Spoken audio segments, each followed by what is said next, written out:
Damien seemed really interesting. A little odd, but interesting. I think I should hang out with him to get to know him a little better. I navigate to Damien's Dadbook page and type out a message. Hey dude, you seem cool. We should hang out sometime. I sit there for a minute before I see that Damien's typing. But then he keeps typing.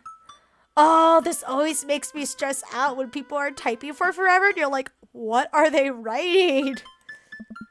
And typing. Man, is this guy writing a novel? I leave the computer to make some coffee. And he's still typing. I sip my coffee and the computer finally dings. Oh my lord. Nathan, I must confess my excitement to be receiving your kind letter for, as you see, I do find myself available to enjoy your company. I must ask for your forgiveness, however, as I believe our first meeting did not paint me in an as gentlemanly manner as I would have liked. Oh, well, there's more.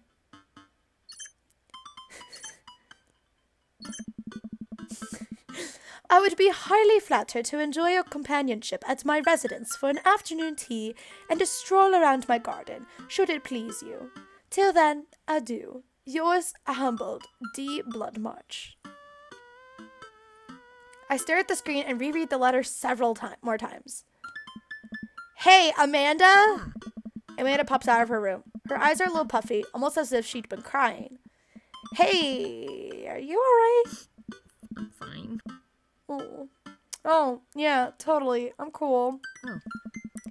I just found out that the succulent I've been watering and singing to for the last 3 months was actually made out of plastic. Even the dirt was fake. Oh, honey. I'm so sorry about your plant. I could buy you a new one if you want. A real one this time. That's sweet, but I rescued that plant. And now that I know it's fake, She clutches her fist with determination. I'm still gonna love it no matter what.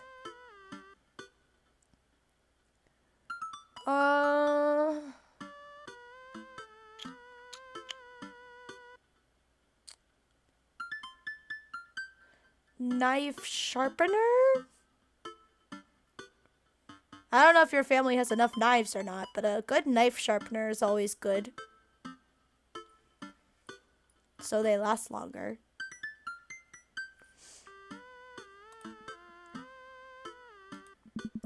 Is this what being a parent is like? Yes, sweetie. Make sure it gets into a good college. But seriously. You know you could talk to me about anything, right? Yeah, that's why I'm sharing my succulent woes with you. Okay, just remember that it's okay to be sad. And also remember that I love you very much. And only want what's best for you. Alright, jeez, don't make me cry again. Can you help me with something? Dad, for the last time, I'm not popping your back pimples. Ew. Alright, sounds good, Drac. No. Can you interpret this for me?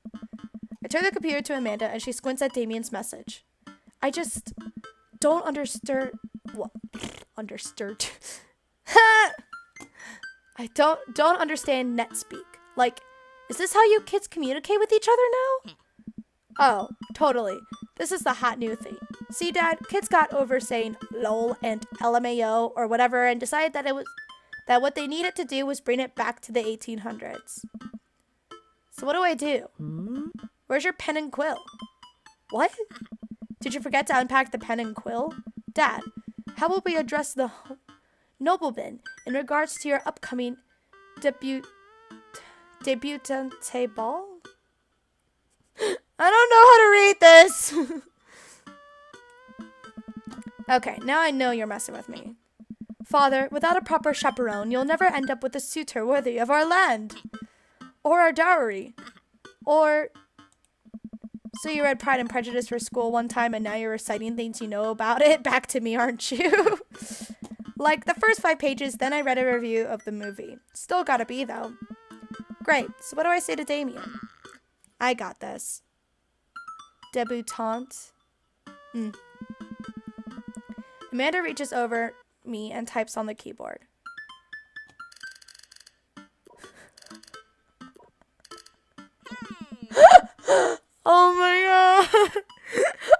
Amanda, why do you sabotage me like this? I thought you loved me. Sure thing, dude. Regards, Nathan. Amanda hits send and smiles at me. Well, I suppose that's that. Just that big stupid smile on her face. Like, look what I did, Dad. It's just like, Amanda, why? I make the short walk over to Damien's house. Well, I guess you can't really call it a house. It's more of a manor? Estate? The Gothic architecture looms above the other homes in the cul-de-sac. I walk past a couple of gargoyles guarding the front door and look around for a doorbell. There doesn't seem to be one. I pull the large, ornately carved bat's head door knocker back, and a hollow sound echoes throughout the house as I strike it against the door. I wait several moments before the door slowly creaks open. It's a little creepy, but I enter the home and take a few steps into the foyer, noting the oil portraits of whom I assume are dead relatives hanging on the wall. Oh, hello. This is a house. This is a house.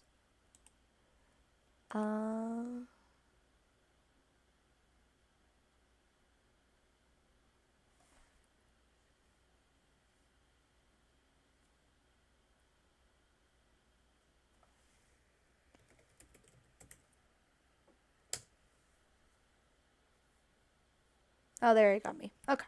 Sorry. Trying to do this other thing at the same time. Okay. Oops. Notification, go away, please.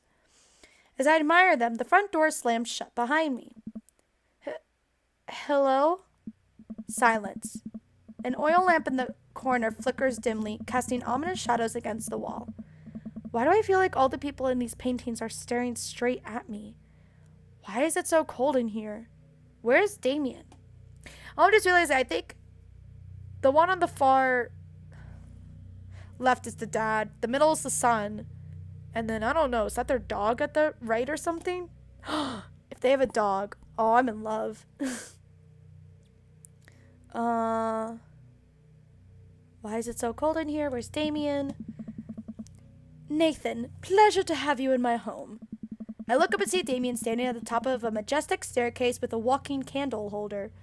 My gosh, he is so extra. So extra.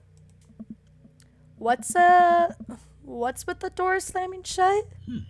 Oh, sorry, there was a draft. And the door creaking open when I knocked? I accidentally left the door unlocked. And the creepy oil paintings? I like oil paintings. Right. Right. Please, let me show you around. Okay. Nervously sweats. Oh, but at least the music shifted to more pleasant sounds. Damien leads me around his house, showcasing his parlor, sitting room, auxiliary sitting room, and the parlor again for some reason. How delightful. This is one of the older homes on the block, yes, but nowhere near as old as the architecture might. I keep forgetting to, you know what? If I remember to do the voice, I remember to do the voice. And if I don't, I don't. I'm sorry. I'll read this one again, though. This is one of the older homes on the block, yes, but nowhere near as old as the architecture might suggest. Through extensive renovations, I have been able to craft a residence that is both historically accurate to the Victorian period and equipped with the amenities of any modern dwelling. We walk past a door covered in bumper stickers, caution tape, and a black parade poster. That's your son's door. Did they listen to My Chemical Romance in the Victorian era? That's my son's room. You know how the rebellious teenage years are. Onward, onward. There's more to see. We reach a door at the end of the hall that Damien opens with a flourish. This room! From when I got that random date with him in... I think it was Brian's route or Robert's route. I think it was Brian's route. And this is the library. Sunlight streams in from the floor-to-ceiling arched windows. The walls are lined with packed bookshelves, and even more books are scattered over the period-appropriate furniture. Damien is clearly really proud of this room. Let me save and let me look at my guide. Date 1. Look out the window.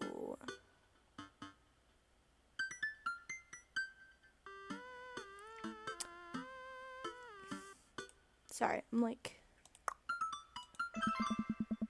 I walk to the window and am greeted by a beautiful view of Damien's backyard. It showcases a beautiful view of the rest of the cul-de-sac. Hey, I can see Craig on his lawn. He's doing push-ups with his daughters on his back. Oh, that's Craig for you. Dane. He sees me and waves happily, doing push-ups with one hand now. Stop showing up, Craig! Dane! Did you know that Victorians spent at least 20 hours a week gazing longingly out of full-length windows? Wait, really? No, but Victorians did appreciate telling a good joke. And then I think the next option was look at the butterflies. Maybe it doesn't matter what order, it's just like, hey, make sure you show interest. Yep, look at the butterflies. This makes me slightly sad because I love butterflies, but I don't love them dead.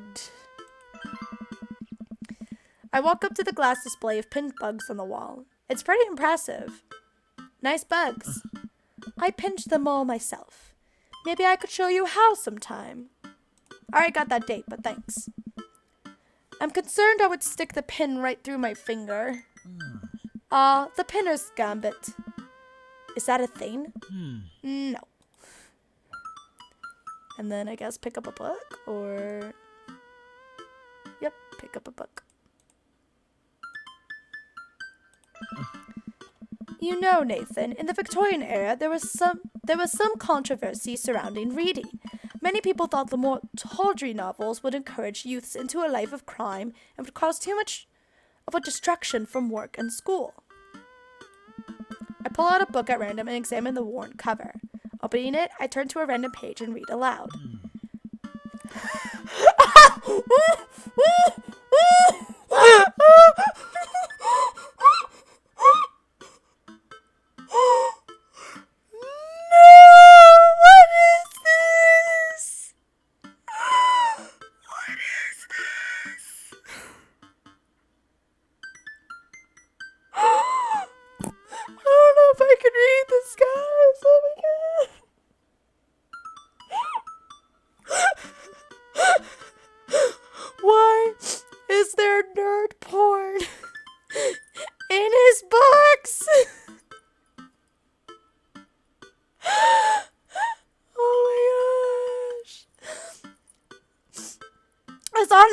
I'm like, oh my god, anime, and then I kept reading.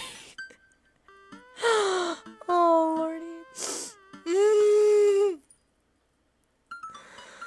Whoever wrote this needs Jesus. Whoever wrote this needs Jesus. Oh, alright, I guess I'm reading Naruto porn now. And Dream Daddy. I can't even, Naruto struggled against the chains that Sasuke had bound him with. Shirtless and out of breath, he looked up at Sasuke. Sasuke smirked, unbuttoning his pajama pants. What? Okay, I think that's enough. Damien snaps the book shut and puts it back onto the shelf. Oh my lord! Is he a 2K nerd?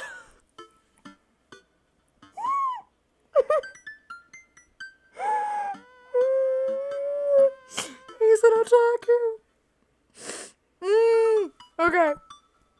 That's a rare book from my private collection. Please, will you join me for tea? I don't know if I can. I follow Damien to his sitting room, where finger foods have already been set out upon a beautiful tiered silver tray. I take a seat on one of the high-backed chairs as Damien pours and serves me some tea. I can't take him seriously right now. I can't believe we're having a high tea. I never thought I'd get to do this. Damien smiles to himself. What? It's a common misconception that high tea refers to the wealth or class of the people enjoying it, when in fact the high refers to both the later time of day that the working class had to enjoy tea and the height of the tables on which they're served. Oh. My dear friend, we're currently enjoying afternoon tea. That's informative. Damien takes a seat next to me and serves me a tiny sandwich. Alright,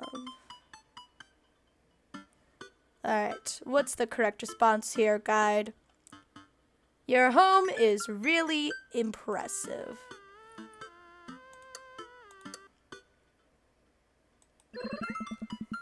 It seems like you've really put a lot of work into this place. Oh yeah, definitely. Thank you. No one's ever complimented my home before. Oh. Hell, I could barely get matching salt and pepper shakers in my place. And look at what you've done. I'm kind of jealous. That's very generous of you to say. What got you so interested in goth stuff? How delightful. Well, when I was a young boy, my father... Did he take you into the city? Sorry? Did you guys see a marching band? I'm afraid I don't understand. You're serious? Of course. But it's, you know, the song. Amanda made me listen to it. What song? I don't know what song he's talking about. I'm probably so out of the loop. Seriously? I'd love to see a marching band. Nevertheless, I've always had a love for art, history, and fashion. Whatever started off as a small hobby of collecting taxidermied animals grew into sort of an obsession. It's a privilege to be able to appreciate the lives and culture of those who came before us, I think. Why not go all the way? I like not dying when I catch a cold. He's not wrong. He takes a sip of tea. I can acknowledge that there were many very terrible things about the Victorian era, and I tried to live a life that strictly aligns with those ideals would be admittedly horrid. But I think it takes a critical mind to truly appreciate something to the fullest, to be cognizant of its flaws and to love it all the same. Tell me, Nathan, do you have any hobbies? That sort of reminds me of the time when... So, I'm pretty into, like, the aesthetics of, like, the 1920s. Like, the jazz, the dresses, the people wanting to be free and discover themselves more, and music, and I guess sort of like, gangsters and stuff like that. Like, I think it's all pretty cool, but it's not something where I'm like, oh my gosh, this was the best time period ever. This is fantastic. We should go back to that time. Obviously not. It's something I personally enjoy. Like, I'm just like, oh, that is such a cool time period. To me, and although there were a lot of bad things happening there too, I still liked it. And then of course when I tell people like, oh, I love the 1920s, I've had a couple people tell me like, my gosh, really? You loved that women were repressed and had to fight for it? It's like, no, that's not what I meant. I mean, I acknowledge that was a thing, but also women have been repressed for forever and ever and ever. Since way before then. 1920s, it's not special. Except for the fact that they did finally start standing up for themselves and being more flamboyant. But yeah, anyway, I'm totally digressing. It's not happening here. Yeah, but no. But yeah, I kind of related to that when Damien was talking about that. Of course, I don't have, like, authentic 1920s clothing, or I don't try to decorate my room as such. I like collecting certain items, but it's not. I'm not obsessed. But still, I can relate. Oh man, I do, but I don't know if I care about anything the way you care about this stuff. Well, I'd love to hear about your interests. Hearing someone talk about the things they're passionate about is intriguing and quite honestly rather attractive. Oh. Please, do tell me about your hobbies. Quick, sound sophisticated.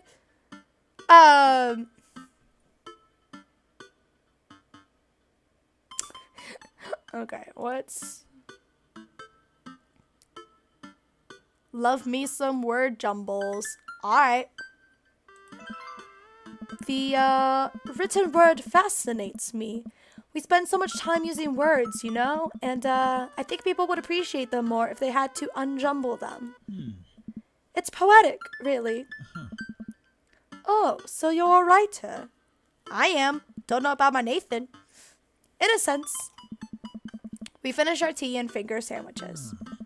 Come, I have one more thing to show you. That's so pretty! Ah! I love his garden. It's so pretty looking. And it's so bright and colorful in contrast to like the dark everything else. I love it. Damien takes me around the back of his home, where a variety of flowers flourish in beautifully landscaped rows. A small stone path weaves through it, and butterflies flit lazily through the air. Ah! It's even better! My garden. It's beautiful. Thank you. Victorians took flowers and floral arrangements very seriously. You see, it was considered uncouth. Uncouth. I never know if I'm saying words right or not. I just guess, to the best of my abilities. To discuss personal and romantic relationships in public, so lovers and friends alike would use bouquets to send secret messages to each other. Each flower and plant is symbolic of different feelings. That's really cool, actually.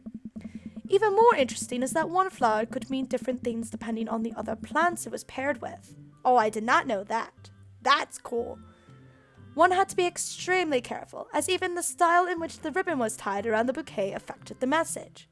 Gosh dang, that's complicated. Damien leans down and plucks a gorgeous, bright orange flower off of a vine.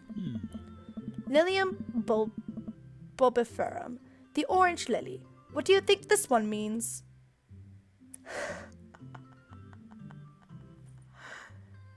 I love the answers. What's the legit one? Thou art the tightest. Ah! This is too funny.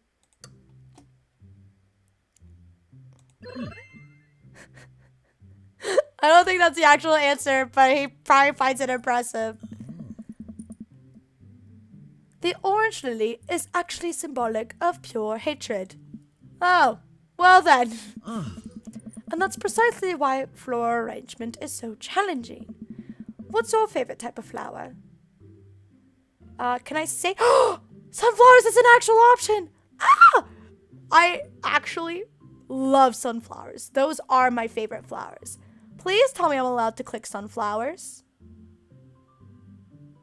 Oh no! It's literally the only one I'm not allowed to pick. He likes either honeysuckle or snapdragon. Aw, I'm so disappointed. I actually love sunflowers. Okay, fine. For the sake of romance, I guess I gotta look up what the frick these flowers are. Honeysuckle. Oh, those are pretty.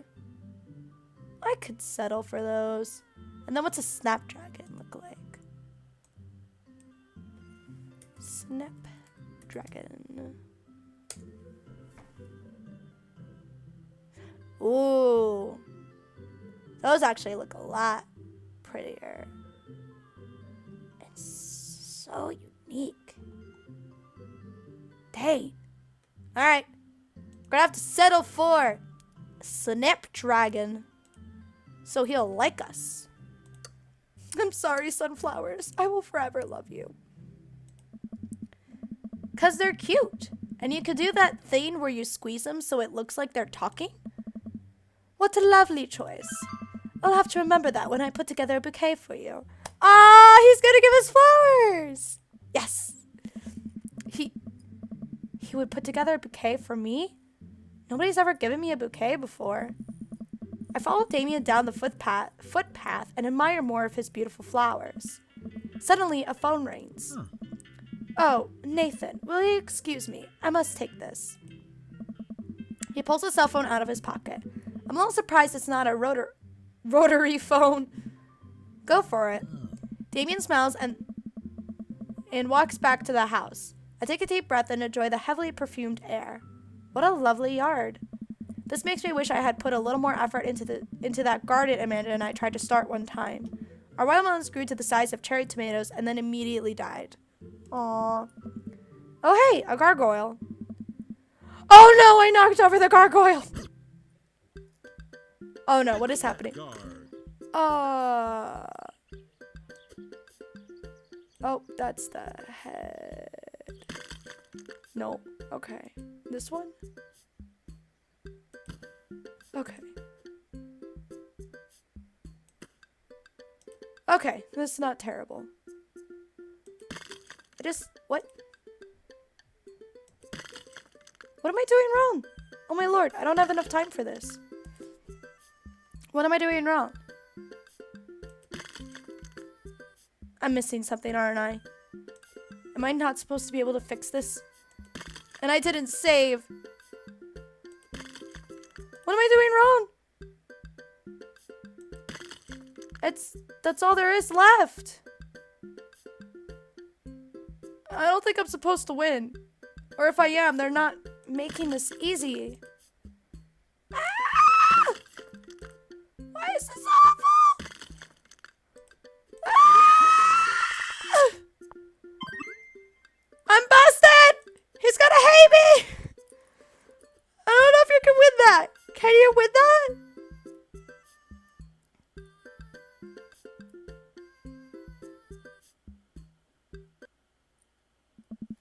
Why? Hold up.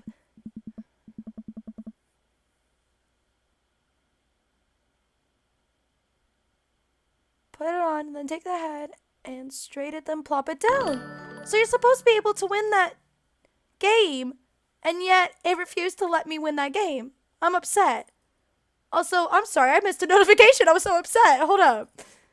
Oh, thank you, Ricky Baby, for following. I really appreciate it. I don't know if you saw me fail at putting together a gargoyle, but apparently that happened. Crap. I can't figure this out. Uh-oh, here comes Damien. He looks upset. Hope it's not about the garg. Hold up, let me see. Can I load right before that game? Can I maybe try again?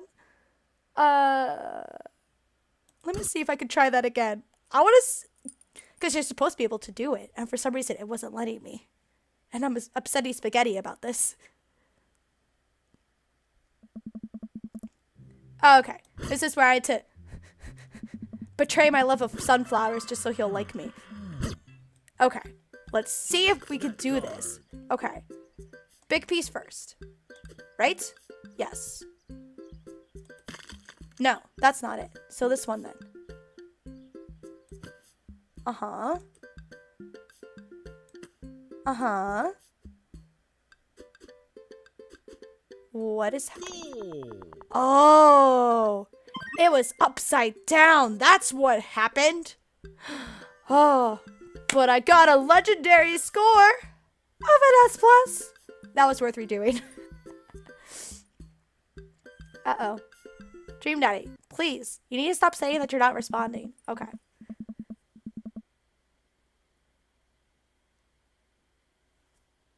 Oh, I'm in your Discord. Okay, cool.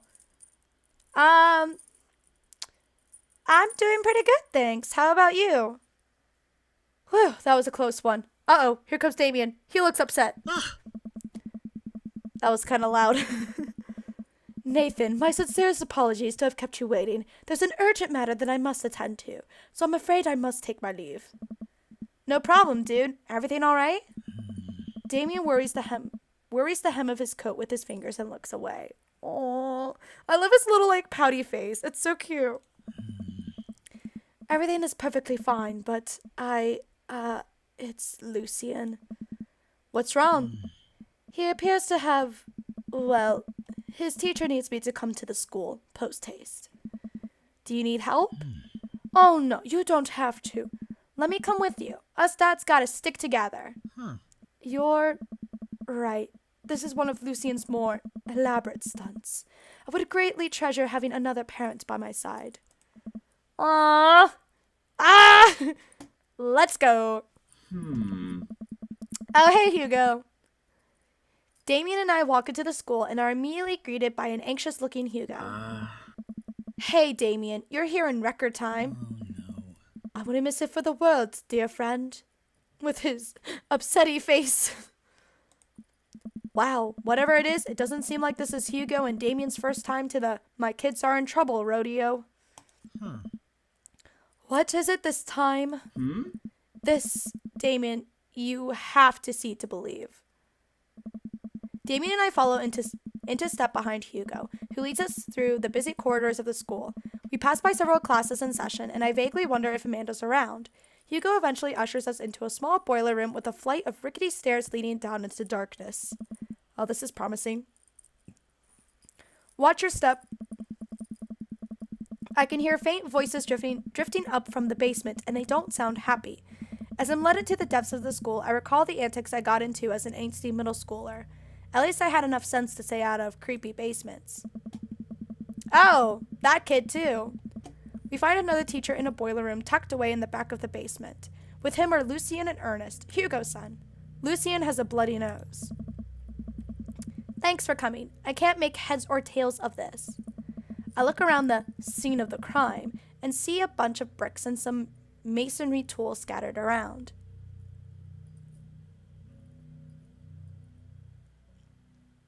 Oh, Jack Sketcher goes to your channel? Oh, that's cool. Yeah, I really like Jack Sketcher. He's my boo. I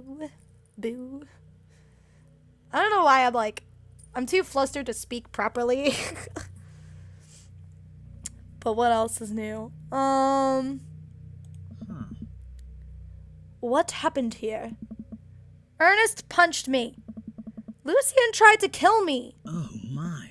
The room falls silent. I was not trying to kill you, dummy. I was just trying to build a brick wall around you and see what would happen. I'm glad I'm not the only one.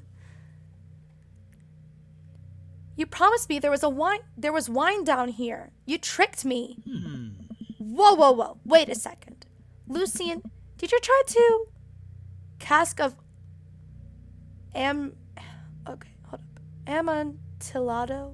Amontillado Ernest?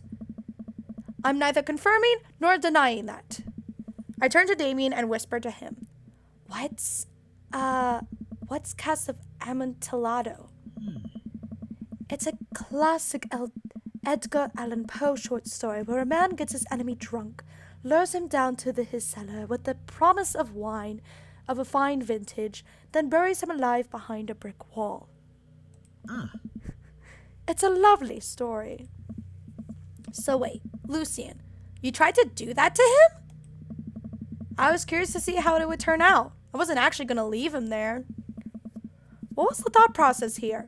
That Ernest was just going to sit still while you slowly built a tomb around him?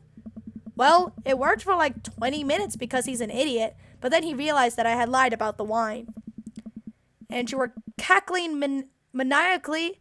That sort of tipped me off. Ernest, 20 minutes? Dad. What? It took you 20 minutes? Son, we just did an entire 2-week unit on the cask of Amontillado, and it took you 20 minutes to realize Lucien was leading you into an elaborate ruse? Did you even read the story? I read the first 5 pages and then read a review of the movie. That's exactly what Amanda did! With Pride and Prejudice. Whoa. It's only 5 pages long, and there is no movie. Yeah, you're right. I paid Lucien to read it for me. Actually, he didn't even pay me. So when you think about it, this was me teaching him a lesson. Damien and Hugo both have their heads in their hands. You guys are always telling me to engage in the literature, and I did. I don't see a problem here. Alright, I'm filing this under what the hell. Don't do whatever that was again. You two are both suspended for a week. Ernest and Lucian high five. The teacher starts to stomp up the stairs. Hugo, I'll cover your class. Take your son home. Mr. Bloodmarch, you too. Thank you for your mediation. We all head up the stairs and out of the school in tense silence. Lucian, Damien, and I all pile into my car and begin the drive home. Lucian immediately puts his hood up and stares out the window angrily. Sounds like your typical teenager. Hold on, while I'm here. Okay. Re-enter. Oh. Oh. Thank you for the host, Starman715. That's really nice of you. Alright, Lucy being a typical teenager. I'm not going to therapy again. Damien! I know, son. It's entirely up to you whether or not you want to go. But I care about you, and I can see that you're struggling. So if you do decide that you would like to speak to a professional about your feelings, we can do that too. I appreciate the support. Maybe you can spend this week looking for a job, I know how much you want your own car. Oh, wow. It's pretty chill, Dad. I can't believe Damien's keeping his cool. I'm impressed. I mean, I guess if your kid just gets constantly into trouble, like, every other day, I'm sure at some point you just kind of go, okay, yeah. Not much I could do here, so. Oh, gosh. Oh, and thank you for the follow. Fine. Thanks for not freaking out too hard. I love you, son. Ah, this is cute. Despite Lucian just being weird. Lucian continues staring out of the window. Love you too. We spend the rest of the drive in relative silence.